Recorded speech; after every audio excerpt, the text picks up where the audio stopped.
पश्चिम बंगालच्या जनतेने विकासाला मतदान केलं आहे, विकसित पश्चिम बंगालकरता मतदान केलं आहे आणि ममता बॅनर्जीच्या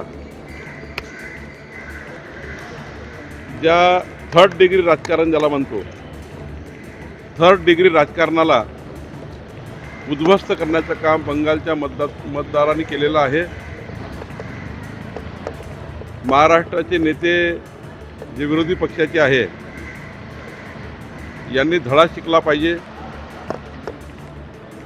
देश कुठे चालला आहे? देश विकासाच्या बाजूने उभा आहे। देशाची जनता ही विकसित भारताच्या मागे उभी आहे। इकडे देश चाललेला आहे, तरी विरोधक हे अजूनही सुधरत नाही आहे। काँग्रेस सुधरत नाही आहे, उबाटा सुधरत नाही आहे आणि त्यामुळे मला वाटतं महाराष्ट्रामध्ये हे जे नेते आहेत विरोधी पक्षाचे,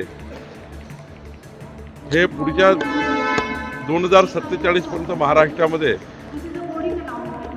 घरी बसतील। ज्या पद्धतीचं राजकारण महाराष्ट्रात सुरू आहे, महाराष्ट्रसुद्धा विकासाच्या बाजूने उभा आहे आणि मला असं वाटतं एक मजबूत साथ देशाने मोदीजीला दिली आहे आणि ती पुढच्या काळामध्ये अशीच राहील असं मला वाटतं।